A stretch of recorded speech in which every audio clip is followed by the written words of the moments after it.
우리가 공룡에 대한 관심을 갖고 연구하게 된 결정적인 역할을 한 영화 쥐라기 공원. 그런데 이 영화에 우리나라도 큰 역할을 했다는 사실 알고 계신가요? 우리나라의 공룡 화석을 통해 알게 된 공룡에 대한 새로운 사실은 영화의 시나리오에 큰 영향을 미쳤습니다. 바로 두 발로 빠르게 뛰어다니는 공룡의 화석을 발견하면서 다양한 모습의 공룡이 영화에 등장하게 된 것이죠. 그럼 영화 쥐라기 공원에서처럼 현실에서도 공룡 복제가 가능할까요?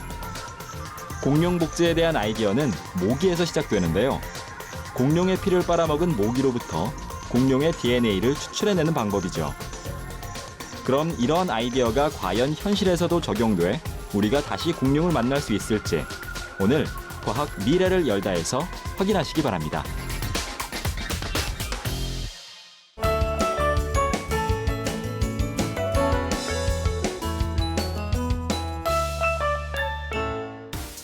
안녕하십니까. 과학 미래를 열다 이종호입니다. 오늘은 여러분과 공룡에 대한 이야기를 나누고자 하는데요.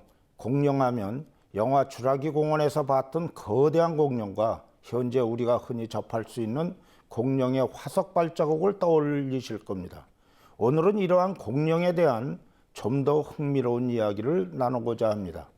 우리는 몰랐던 우리나라와 공룡의 깊은 인연과 영화 쥐라기 공원 이야기의 현실성, 그리고 현재 이슈가 되고 있는 공룡 복제 등 공룡에 대한 새로운 사실을 아시게 될 겁니다. 그럼 지금부터 공룡의 세계로 떠나보겠습니다.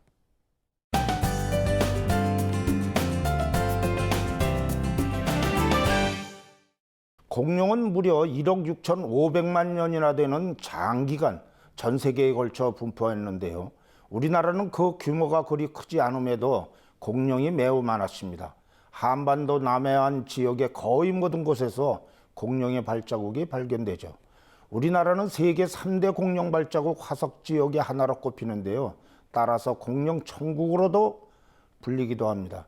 특히 경남 고성과 진주, 경북 의성을 비롯한 경상도 일대와 전남, 해남 등지에서 공룡 발자국이 집중적으로 발견되는데요. 이는 이 지역들이 두꺼운 퇴적암 지층으로 이루어져 있기 때문입니다. 중생대 백악기, 즉 지금으로부터 약 1억 년 전부터 8천만 년 전 사이 얕은 호수에서 형성된 지층인 것이죠. 우리나라에서는 공룡의 발자국은 많이 발견되는 반면 완전한 형태의 공룡뼈 화석은 발견되지 않고 있는데요. 그 이유로는 여러 가지가 있습니다. 먼저 우리나라는 화석의 퇴적 과정에서 물에 휩쓸려 이동하는 일이 자주 있었기 때문이죠. 따라서 공룡의 뼈 화석이 보존되는 것이 쉽지 않았던 것입니다. 또한 공룡 생존 당시 한반도는 온난다습하고 안정되어 살기 좋은 장소였는데요. 생물이 살기 좋은 장소는 죽어서 그 시체가 보존되기에는 어려운 것입니다. 즉 골격이 화석으로 보존되려면 동물의 시체가 즉시 퇴적물 속에 매몰되어 다른 생물의 분해 작용에서 벗어나야 하는데요. 당시 한반도는 동물이나 미생물의 번식이 왕성했기 때문에 이들이 공룡 시체를 공격했고 공룡 시체는 분해되어 버린 것이죠. 자연 미라가 발견되는 곳이 사막이나 빙하 속이라는 것을 생각하면 공룡이 우리나라에서 뼈채 발견되지 않는 이유가 이해되실 겁니다. 그동안 우리나라 공룡학자들의 노력으로 우리나라에서 살았던 수많은 공룡들의 이름을 알아냈는데요. 뒷발의 크기가 불과 9cm인 어린 공룡의 발자국부터 115cm의 거대한 발자국까지 다양한 발자국을 연구해 당시에 생존했던 공룡을 알아냈습니다. 디플로도쿠스, 브라키오사우루스, 아파토사우루스, 카마라사우루스, 마멘키사우루스, 하드로사우루스, 이구아노동 계통의 공룡 등 10여 종이 우리나라를 활보했던 것으로 예상하고 있습니다. 특히 목이 긴 초식공룡 브라키오사우루스류가 우리나라에서도 살았다는 것은 많은 공룡 애호가들을 들뜨게 한 소식이었죠. 브라키오사우루스는 영화 쥐라기 공원에서 주인공이 올라가 있던 나무의 풀을 먹던 바로 그 공룡입니다. 길이가 23에서 30m, 높이 12m, 무게는 30에서 80톤 정도나 되는 거대한 공룡이죠. 또한 우리나라 공룡 유산 중에서 흥미 있는 것은 바로 수강류의 흔적인데요. 수강류는 두 발로 달리며 중생대의 육지를 지배했던 힘있는 포식자로 알려져 있습니다. 수강류 가운데 잘 알려진 공룡은 벨로키랍토르와 데이노니쿠스인데요. 이들은 영화 주라기 공원에서 랩터라는 포악한 약탈자로 등장했죠. 북한에서도 평안북도와 경북 의성에서 온전한 공룡뼈 화석을 발견했는데요. 공룡의 대퇴골을 포함해 뼈 5개가 출토되었고 묻혀있는 뼈도 확인됐습니다. 지금까지 우리나라가 공룡 천국으로 불리게 된 이유에 대해서 알아봤는데요. 공룡은 우리나라와 특별한 인연을 맺고 있는 아주 가까운 동물입니다. 전 세계 대중이 공룡에 대해 관심을 갖게 된 것은 영화 주라기 공원의 역할이 컸는데요. 그럼 지금부터 주라기 공원의 이야기가 실제 현실에서도 가능한지 자세히 알아보겠습니다.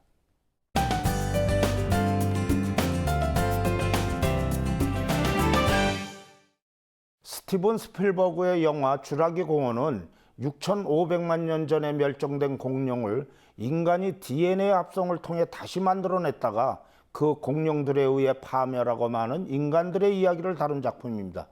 공룡을 DNA 합성으로 복제할 수 있다는 가능성을 제시해 세계를 놀라게 했는데요.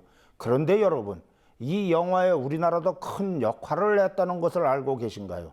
영화를 보면 오리주둥으리 공룡이 두 발로 뛰는 장면이 나오는데요. 이 장면은 우리나라에서 발견된 공룡의 화석 발자국이 큰 목을 했습니다. 과거에는 공룡이 아주 천천히 네 발로 걷는다고 생각했는데요. 우리나라에서 발견된 수많은 공룡 발자국을 통해 두 발로 뛰는 공룡이 존재함을 알게 된 것이죠.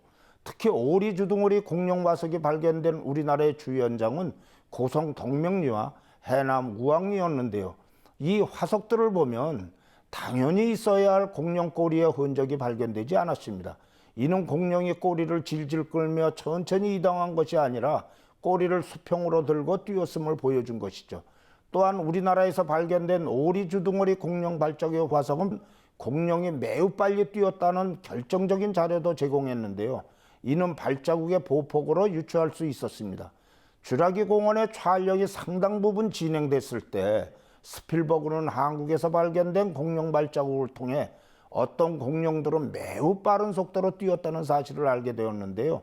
그는 이 사실에 충격을 받고 곧바로 영화의 시나리오를 바꿔 공룡이 뛰는 새로운 장면을 삽입했다고 합니다. 영화 주라기 공원에서의 제작에 우리나라가 한몫한 것이죠. 그럼 이번에는 정말 영화 주라기 공원처럼 공룡의 복제가 가능한지 알아보겠습니다. 주라기 공원에서 선보인 공룡 복제 아이디어는 매우 단순한데요. 이 아이디어는 모기에서부터 시작됩니다. 공룡이 서식하던 시절에도 모기가 있었고 모기는 그때에도 여전히 동물의 피를 빨아먹으면서 살았는데요. 그런데 공룡의 피를 빤 모기가 나뭇가지에 앉아서 한가라의 휴식을 취하다가 나뭇가지를 타고 흘러내리는 점액질 수액에 포획됩니다. 시간이 지나 이 수액은 굳어져 호박이 되고 그 속에서 모기는 오랜 세월 동안 온전히 보존되는 거죠. 그리고 이 모기의 피에서 공룡의 DNA를 추출해 공룡 복제에 성공한 것이 바로 영화의 줄거리입니다. 영화가 흥행에 성공하면서 정말 공룡의 복제가 가능한지에 대해 많은 사람들이 관심을 갖게 됩니다. 그럼 현실적으로 이 아이디어를 분석해 볼까요? 우선 호박 속 곤충의 피에서 생물의 DNA를 분리한다는 착상은 매우 현실적입니다. 실제로 호박 안에 포착된 식물의 씨나 곤충으로부터 게놈 DNA를 분리한 예들이 있습니다. 호박은 탄수화물 고분자로서 DNA가 손상되는 것을 막아주기 때문인데요. 1993년 라울 카노 박사는 1억 3,500만 년 전에 살았다고 추정되는 곤충으로부터 바구미, 즉 쌀, 보리 등의 저장 곡물을 먹는 해충의 유전 정보를 가진 게놈 DNA를 분리해내는 데 성공하기도 했습니다.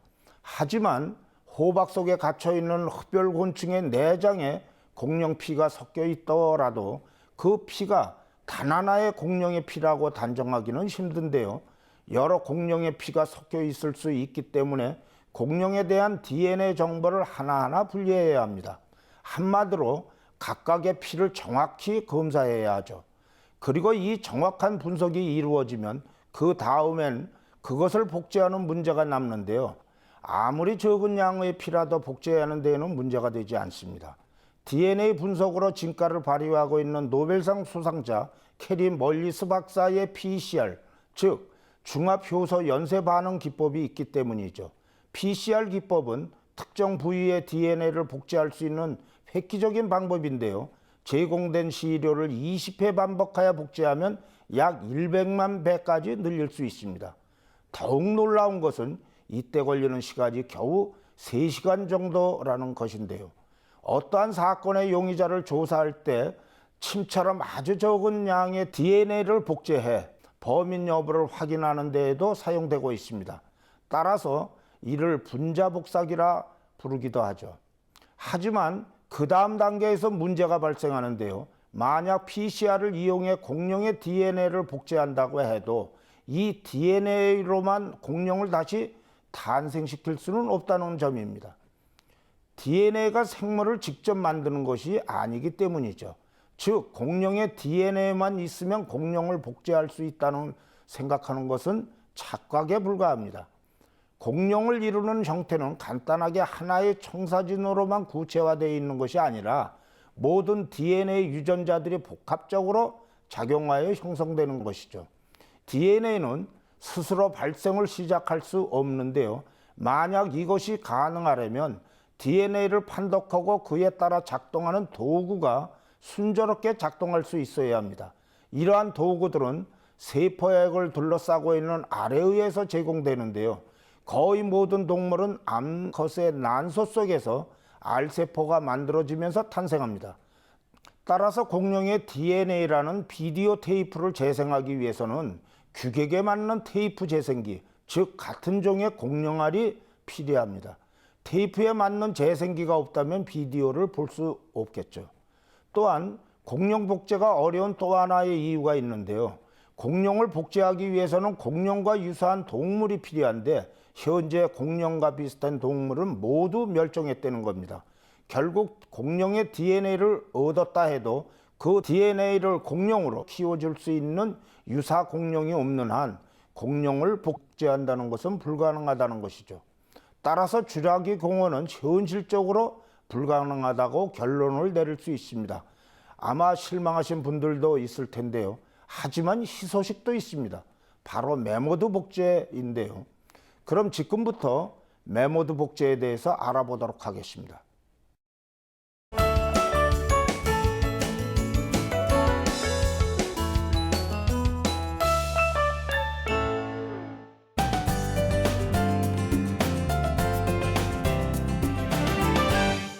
약 480만 년 전부터 대체로 1만 년 전까지 존재했던 포유류며 코끼리의 사촌이라고도 불리는 메모드는 최종 빙하기에도 지구상에 살다가 약 1만 년 전에 거의 멸종했다고 알려져 있는데요. 따라서 이러한 메모드를 복제하는 것에 대한 연구가 활발히 이루어지고 있습니다. 메모드 복제는 공룡과는 달리 상당한 현실성을 갖고 있는데요.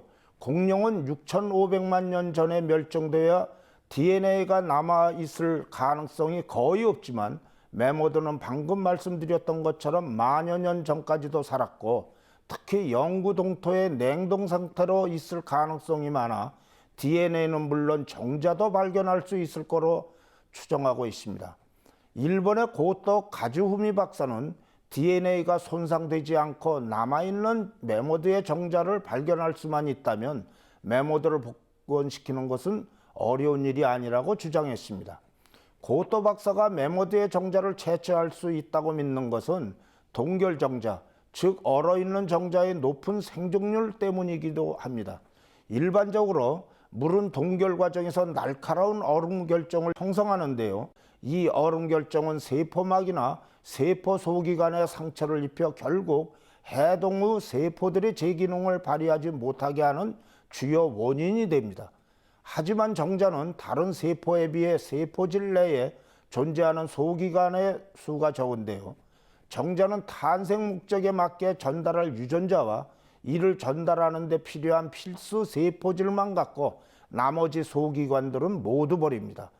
즉 다른 세포에 비해 세포질의 양과 수분이 적어 얼음 결정의 피해로부터 어느 정도 자유롭죠.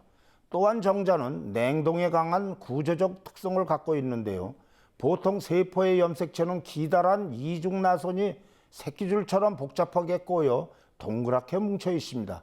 이때 염색체가 서로 얽히는 것을 방지하고 압축의 능력을 높이기 위해 히스톤이라는 단백질이 존재하죠.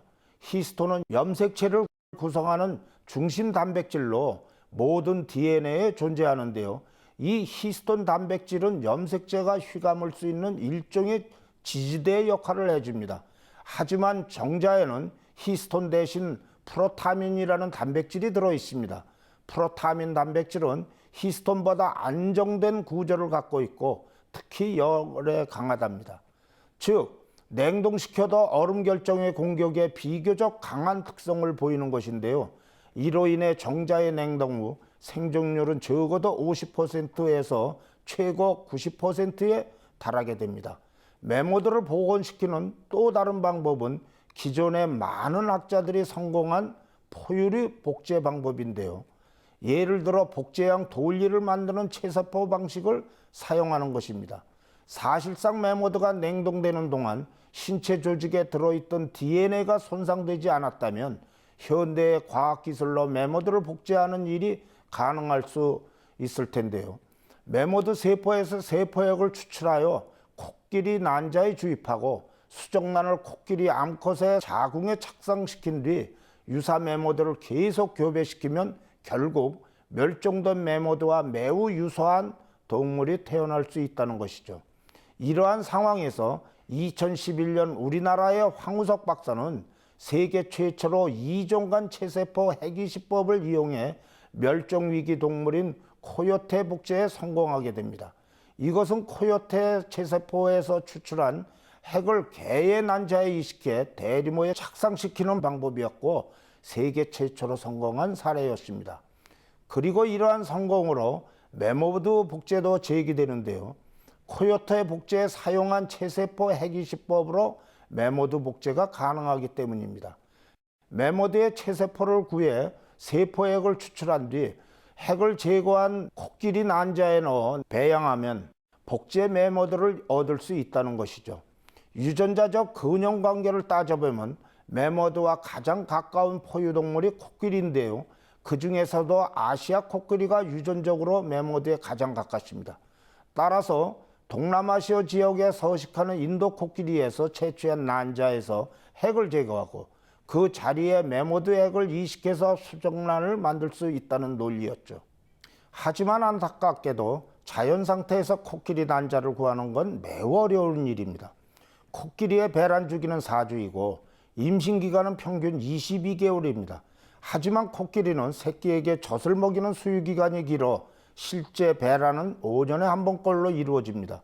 그것도 한 번에 배란되는 난자는 사람차는 단 한 개입니다. 한마디로 코끼리 한 마리가 제공할 수 있는 난자는 5년에 한 개라는 뜻이죠. 또한 3m가 넘는 코끼리의 몸속 깊은 곳에서 난자를 채취하는 일, 수정란을 코끼리의 자궁에 착상시키는 일 또한 쉽지는 않습니다. 그럼에도 불구하고 위에서 살펴본 것처럼 메모드 복제는 공룡 복제와는 달리 성공할 가능성이 매우 높습니다.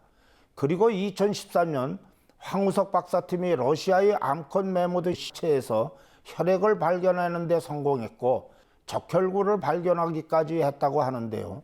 아직 메모드 복제를 가능하게 해줄 건전한 DNA가 발견될 수 있을지는 의문이지만 언젠가는 멸종된 메모드가 실제로 다시 태어나 우리들 앞에 나타날 그날을 기다리며 복제 연구가 활발히 이루어지기를 기대해 봅니다.